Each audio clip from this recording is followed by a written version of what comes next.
Assalamualaikum warahmatullahi wabarakatuh. Perkenalkan, nama saya Egy Prasetyo dengan NIM L1A119135 dari Fakultas Pertanian Prodi Kehutanan Angkatan 2019.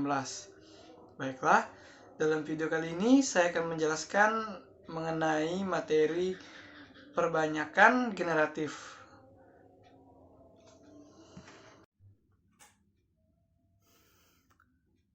Pengertian perkembangan generatif pada tumbuhan.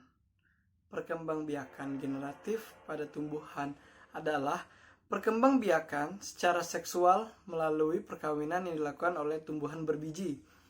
Dinamakan dengan perkawinan pada tumbuhan karena terjadinya pertemuan antara sel sperma dan sel benang, sari, dan sel telur dalam bakal buah.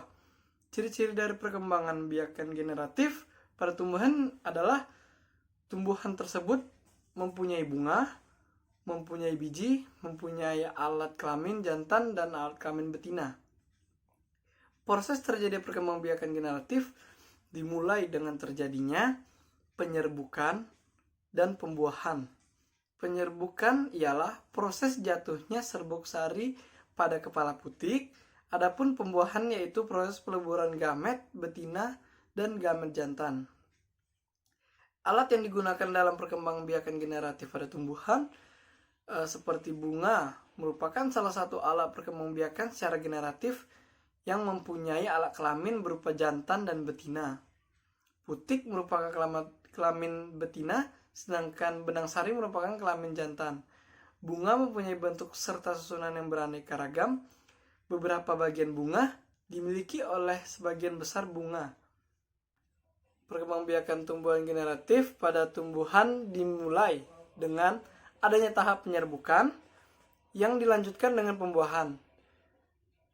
Proses perkembangbiakan pada tumbuhan sebagai berikut: penyerbukan, yaitu proses jatuhnya serbuk sari dari kepala putik bunga.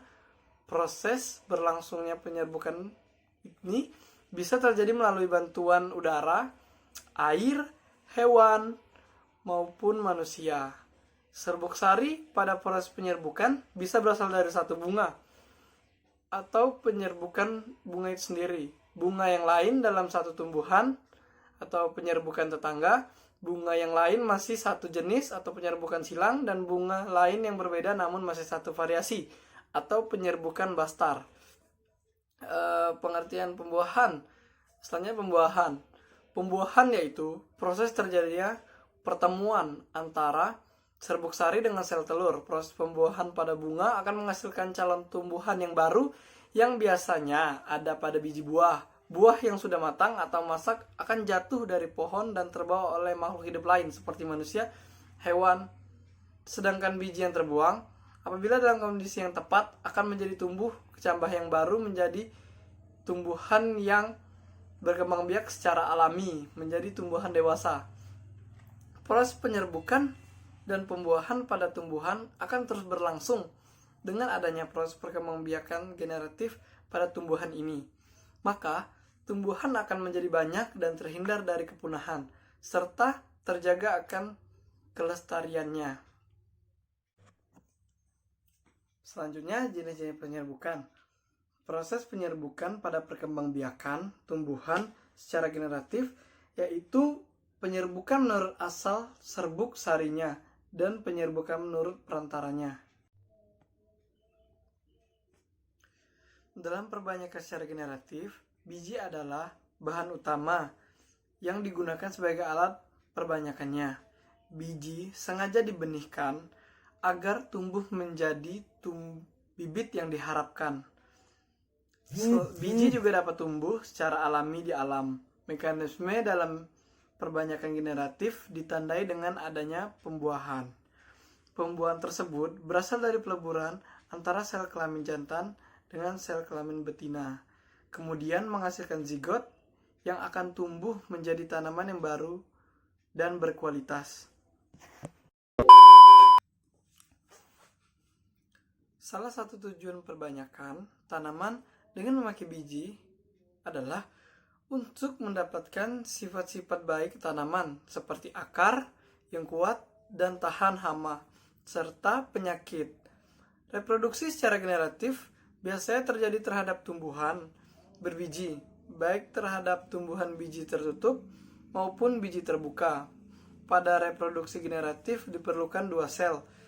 Yang pertama, kelamin jantan serta sel kelamin betina. Dengan demikian, reproduksi generatif hanya mungkin terjadi andaikan terdapat peleburan antara sel kelamin jantan dan sel kelamin betina pada tumbuhan tersebut, baik yang berumah satu ataupun berumah dua.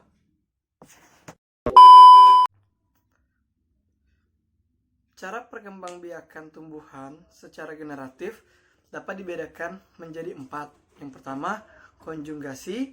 Yang kedua, isogami. Yang ketiga, anosogami. Dan yang keempat, penyerbukan. Tanaman yang dikembangkan secara keempat metode tersebut membutuhkan waktu yang lama untuk berbuah, karena proses pertumbuhan tanaman akan berlangsung dari awal. Tanaman akan tumbuh dari janin terlebih dahulu, baru setelahnya akan tumbuh membentuk akar tunggang, akar serabut, batang, dan juga daun. Ditambah lagi, jika keadaan biji yang ditanam mengalami masa dormain, maka waktu yang dibutuhkan bisa menjadi lebih lama lagi. Saat dorman, biji tidak akan mengalami kegiatan sama sekali selama berminggu-minggu ataupun berbulan-bulan atau sampai bertahun-tahun, sehingga benih dorman harus berada dalam situasi dan kondisi yang cocok untuk pertumbuhannya. Masa dorman untuk setiap biji atau benih tanaman berbeda-beda. Seperti benih tanaman jeruk, durian, dan mangga memiliki sekitar 1 bulan. Sedangkan benih pepaya memiliki masa dorman 1 hingga 2 minggu saja. Contoh tanaman yang sering diperbanyak secara generatif adalah pepaya, semangka, nangka, kelapa, dan masih banyak yang lainnya. Sementara itu, perbanyakan tanaman secara generatif memiliki kelebihan dan kekurangan. Perbanyakan tanaman secara generatif, tanaman melewati proses perkawinan antara dua tanaman induk, melewati organ reproduksi berupa bunga, dan setelah itu terjadi penyerbukan benang sari terhadap kepala putik, serta menghasilkan buah dengan kandungan biji di dalamnya. Biji ini bisa ditanam kembali buat menghasilkan tanaman baru yang memungkinkan terjadinya variasi karakter lainnya. Kelebihan perbanyakan tanaman secara generatif ini antara lain, yang pertama, tanaman yang dihasilkan memiliki perakaran yang kuat. Yang kedua, biaya yang dikeluarkan relatif murah. Dan yang ketiga, umur tanaman akan lebih lama.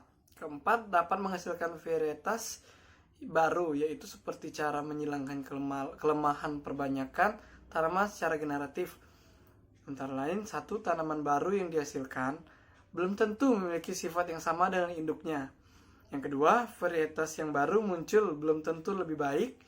Yang ketiga, waktu berbuah lebih lama. Yang keempat, kualitas tanaman baru diketahui setelah tanaman berbuah. Yang kelima, untuk saat ini perbanyakan tanaman secara generatif masih banyak dilakukan, terutama untuk menghasilkan jenis tanaman baru yang memiliki kualitas yang lebih bagus dengan cara menghilangkan beberapa varietas yang dianggap unggul.